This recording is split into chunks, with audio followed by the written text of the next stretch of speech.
વાત કરીએ તો પાટણથી હાલ મહત્વપૂર્ણ સમાચાર સામે આવી રહ્યા છે। પાટણમાં પાટીદાર સમાજની ચૂંટણી સભાનો એક વિડીયો વાયરલ થઈ રહ્યું છે।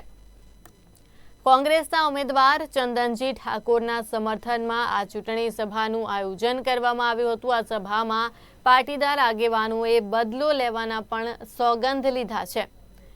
2015માં પાટીદાર યુવાનોનો મોતનો બદલો હવે લેવાના સોગંદ તેમના દ્વારા લેવામાં આવ્યા છે। પાસના આગેવાન સતીશ પટેલે આ બદલો લેવામાં આવશે તેવો સોગંદ લેવડાવ્યા હતા। ત્યારે માં ઉમા ખોડલની સાક્ષીએ ભાજપનું અભિમાન તોડવાના આ સોગંદ લેવામાં આવ્યા।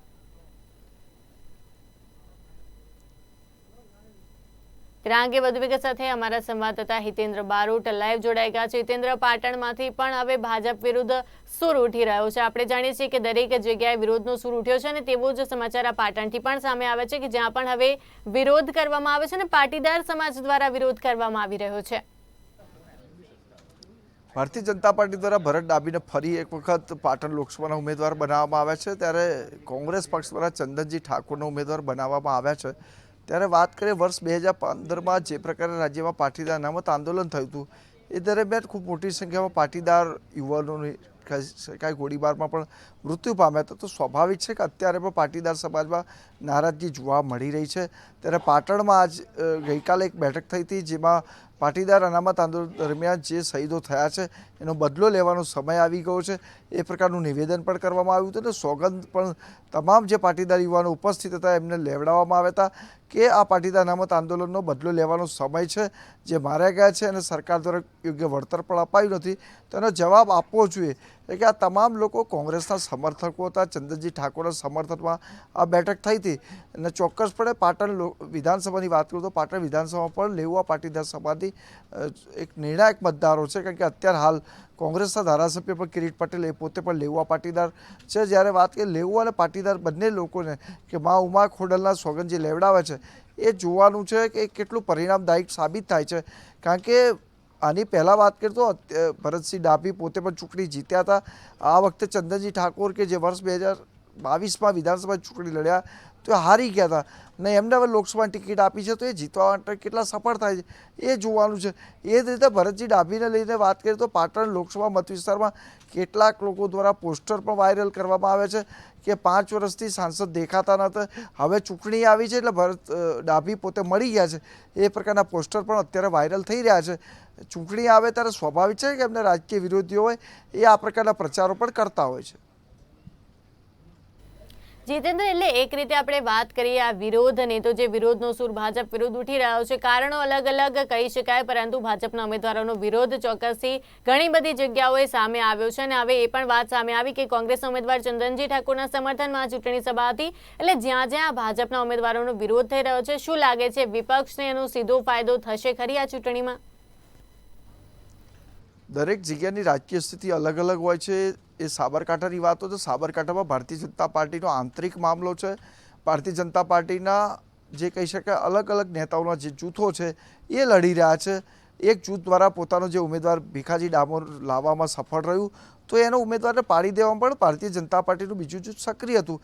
અત્યારે પણ સાબરકાંઠામાં એ જ પ્રકારની સ્થિતિ જોવા મળી રહી છે। કારણ કે મૂળ કોંગ્રેસી ગોત્રના ધરાવતા મહેન્દ્રસિંહ બારૈયાના પત્ની શોભનાબેનને ટિકિટ મળી છે, જેમને સરકારી નોકરી પણ છોડી દીધી છે અને તેઓ સંસદ લડવા માટે આવ્યા છે। તો સ્વાભાવિક છે જે જૂથ ઉમેદવાર બદલવામાં સફળ થયું છે એ જૂથ દ્વારા જ અત્યારે વાત કરીએ તો એની સામે બીજા જૂથે પણ પ્રયત્નો શરૂ કરી દીધા છે। એટલા માટે જ ભીખાજી ડામોરના સમર્થકો દ્વારા એ હાઈવે ચક્કાજામની ઘટના હોય છે કે રસ્તા પર વિરોધની હોય, કાર્યાલય બહાર સૂત્રોચ્ચારની વાત હોય, રમણ વોરા સાથે સંઘર્ષની વાત હોય, આ પ્રકારની ઘટનાઓ બનવા પાછળનું કારણ છે ભારતીય જનતા પાર્ટીનું આંતરિક જૂથની લડાઈઓ છે। એક જૂથ બીજા જૂથને પાડી દેવા માટે સતત પ્રયત્ન કરતું રહ્યું છે। એ પરિણામ કેટલું આવે એ જોવાનું છે। આ રહી સાબરકાંઠાની વાત છે તો રાજકોટમાં પણ એ જ પ્રકારની પરિસ્થિતિ જોવા મળી રહી છે। પુરુષોત્તમ રૂપાલા પોતે કેન્દ્રીય મંત્રી રહી ચૂક્યા છે, પ્રદેશ ભાજપના પ્રમુખ પણ રહી ચૂક્યા છે। તો સ્વાભાવિક છે કે એમના પણ રાજકીય વિરોધીઓ છે। બીજું પોતે મૂળ અમરેલી જિલ્લાના હતા અને એ પોતે અત્યારે રાજકોટ ચૂંટણી લડવા માટે ભારતીય જનતા પાર્ટીએ ટિકિટ આપી છે। તો જે લોકો રાજકોટ બેઠક પરથી ચૂંટણી લડવા માગતા હતા, જે દાવેદારો હતા, એમાંથી કેટલાક લોકો દ્વારા સંપૂર્ણ કહી શકાય કે એમના વિરુદ્ધનું ખાસ અભિયાન પણ ચલાવવામાં આવી રહ્યું છે। રાજપૂત સમાજ માટે જે નિવેદન કરાયું છે એમાં પણ કેટલાક જે રૂપાલાના રાજકીય વિરોધીઓ છે એમના દ્વારા જ બળતામાં ઘી હોમવાનો પ્રયત્ન કરાય છે. કારણ કે જે પ્રકારે વડોદરા સાબરકાંઠાના ઉમેદવાર બદલાય એ જ પ્રકારે રાજકોટમાં પણ ઉમેદવાર બદલાય તો એમને ચોક્કસ લાભ થાય એ પ્રકારનું આખું રાજકીય પ્લાનિંગ ચાલી રહ્યું છે. પણ કોણ કેટલું સફળ થાય છે એ તો સમય બતાવશે. જી, અને પાટણની વાત કરીએ તો પાટણમાં પાટીદાર સમાજ દ્વારા આ બાબતે કહેવામાં આવી ત્યારે કોઈ પણ નેતા દ્વારા કોઈ પ્રતિક્રિયા આપવામાં આવી, ખાસ કરીને ભાજપની કોઈ પ્રતિક્રિયા સામે આવી? અત્યારે તો ભરતજી ડાભી જોડે કોઈ એવી વાતચીત થઈ નથી. પણ જે પ્રકારે વાત આ સ્વાભાવિક પ્રક્રિયા છે. જ્યારે પણ ચૂંટણીઓ આવતી હોય છે ત્યારે આ પ્રકારના કાર્યક્રમો થતા હોય, વિરોધ પ્રદર્શનો, પોસ્ટરો થાય, સ્વાભાવિક છે. કારણ કે પાટણમાં જે પ્રકારે ભરતજી ડાભીની વાત, તો ભરતજી ડાભી પોતે ભૂતકાળમાં ધારાસભ્ય રહી ચૂક્યા છે, 3 ટર્મ ધારાસભ્ય રહ્યા છે. એમના પિતા પોતે પણ 7 ટર્મ ધારાસભ્ય અને મંત્રી પણ રહી ચૂકેલા છે. એટલે ભરતજી ડાભી ખૂબ અનુભવી નેતા છે, કાર્યકર્તા છે, ગ્રાઉન્ડ લેવલનો નેતા છે. તો સ્વાભાવિક છે કે એના વિરુદ્ધમાં પણ એક અભિયાન ચાલે. જે લોકો ચૂંટણી લડવા માગતા હોય એમાંના જ એના સમર્થકો દ્વારા જે અભિયાનો ચાલતા હોય છે. અત્યારે ભરતજી ડાભીની વાત કરીએ તો એનું જે ગ્રાઉન્ડ લેવલનું વર્ક છે એટલા માટે જ ભારતીય જનતા પાર્ટીએ એને ફરીવાર ટિકિટ આપી છે. બાકી કોંગ્રેસની વાત છે તો ચંદનજી ઠાકોર પોતાની સીટ પણ બચાવી શક્યા નહોતા. એ બળવંતસિંહ રાજપૂત સામે ચૂંટણી હારી ચૂક્યા હતા. એટલે અત્યારે રાજપૂત અને ખાસ કરી વાત કરીએ ભરતજી વચ્ચેનો જે સીધો સંઘર્ષ થવાનો છે રાજકીય રીતે, તો સ્વાભાવિક છે બંને એકબીજાને પછાડવા પ્રયત્નો કરે. રાજકીય રીતેની તમામ રીતે પ્રચાર યુદ્ધ પણ કરવાના હોય, સ્વાભાવિક છે. તો અત્યારે જે પ્રકારનું આંદોલન ચાલી રહ્યું, પાટીદાર અનામત આંદોલનની વાત થાય તો એ ખૂબ હવે જૂનું થઈ ચૂક્યું છે. વર્ષ 2015માં જ્યારે પાટીદાર આંદોલન તીવ્ર ગતિ હતું એ સમયની વાત કરીએ તો એ સમય તાલુકા પંચાયત, જિલ્લા પંચાયતો ભારતીય જનતા પાર્ટીએ 28 જેટલી ગુમાવી હતી. રાજ્યના મહાનગરો અને નગરપાલિકામાં પણ કોંગ્રેસની તાકાતમાં વધારો પણ થયો હતો. પણ અત્યારે એટલી અસર જોવા મળતી નથી. વર્ષ 2017માં વિધાનસભાની ચૂંટણી થઈ ત્યારે પણ ભારતીય જનતા પાર્ટી 100નો આંક પણ પાર કરી શકી નહોતી. માત્ર 99 બેઠકોમાં એને સમેટાઈ જવું પડ્યું હતું. અત્યારે એ પ્રકારની કોઈ રાજકીય સ્થિતિ જોવા મળતી નથી. અત્યારે પાટીદાર અનામત આંદોલનના નામે કોઈ મોટો રાજકીય લાભ લઈ શકાય નહીં. કિરીટ પટેલના જે કંઈ ધારાસભ્ય બન્યા એના મૂળમાં પણ પાટીદાર અનામત આંદોલન હતું. એના કારણે કિરીટ પટેલને પણ ધારાસભ્ય પદ મળ્યું હતું. ચંદનજી ઠાકોર હોય તો એને ઓબીસી આંદોલનનો લાભ મળતો. એટલે જે લોકોને પાટીદાર અનામત આંદોલન હોય કે દલિત આંદોલન હોય કે ઓબીસી હોય એ તમામ આંદોલનનો એ સમયે લાભ મળ્યો. અત્યારે હવે ગુજરાતમાં એવી કોઈ અસરો રહી નથી. એનો કોઈ લાભ પણ કોઈ ઉમેદવારને થઈ પણ ના શકે કે નુકસાન પણ ના થઈ શકે.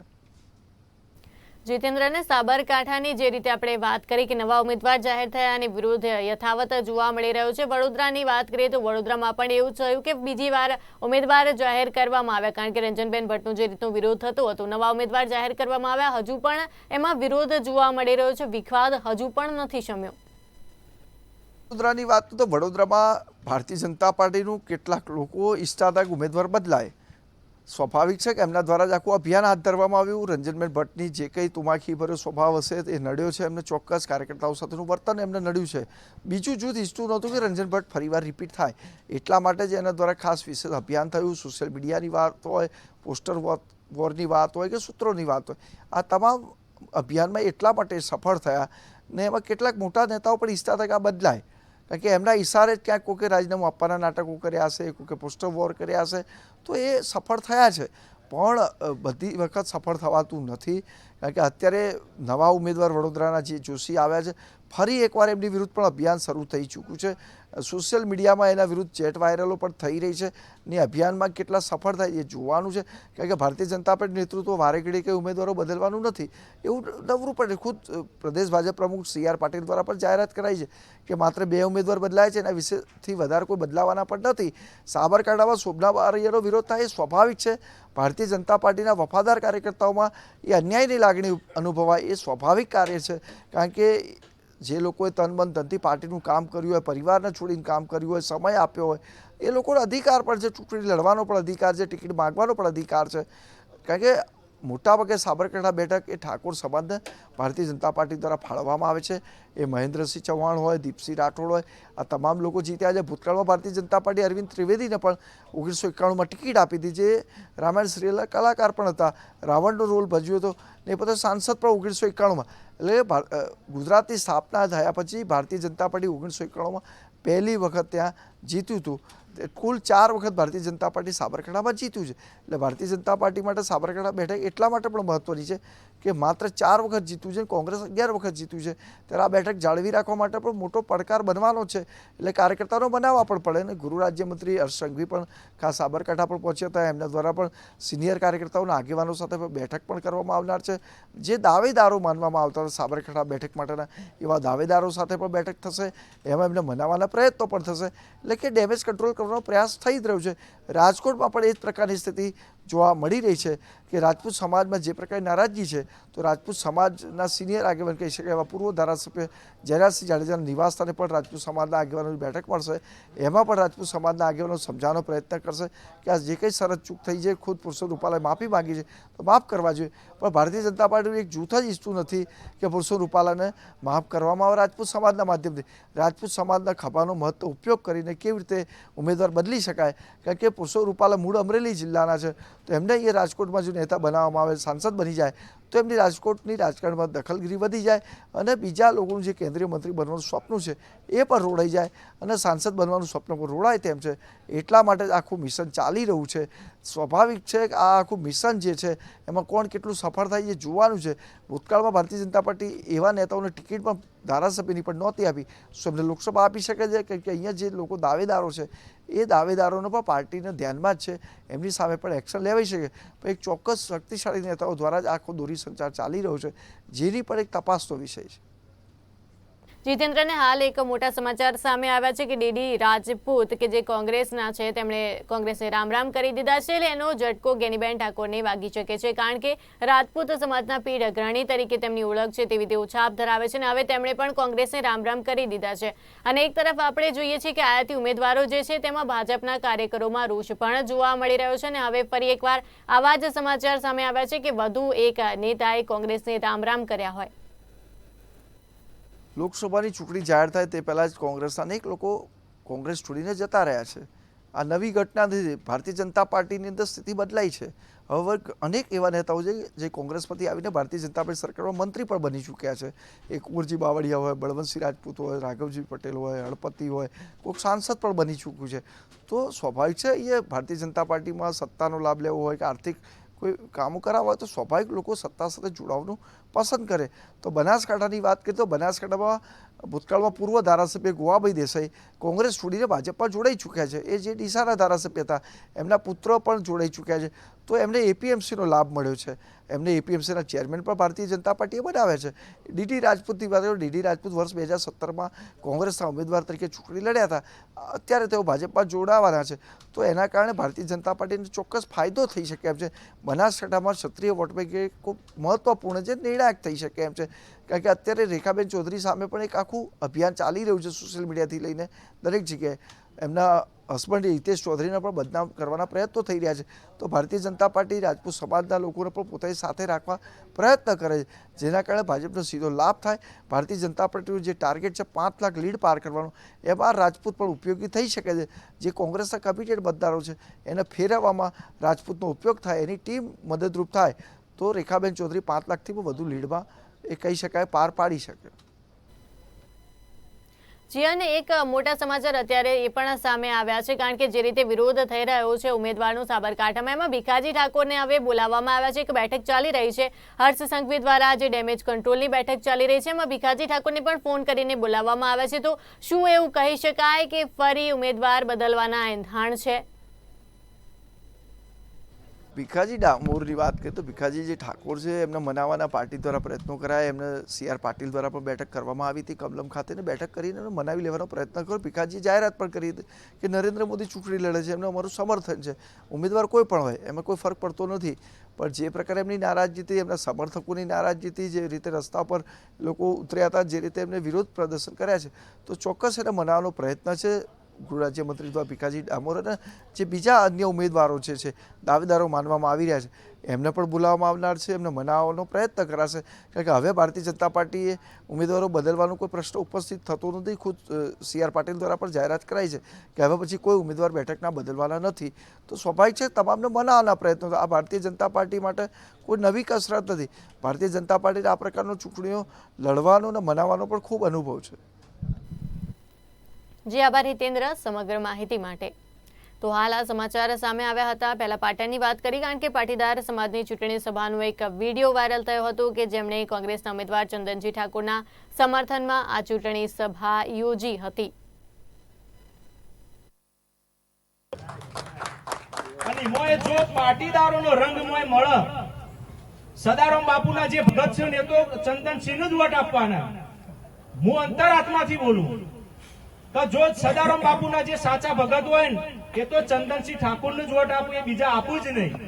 પણ જો પાટીદારો આપણે જો એક થઈ અને અમને જીતાડીએ, અને કેમ જીતાડવા જો પેલી બાજુ જે ઉમેદવાર એમને ભાઈ આપણે ઓળખીએ બરાબર, એ 5 વર્ષ તમે એમને જીતાડ્યા કે ના જીતાડ્યા, પણ તમારા એકે ગોમમાં 5 વર્ષ જીત્યા પછી આયા હોય તો હું અહીંથી ઘેર જતો રહું.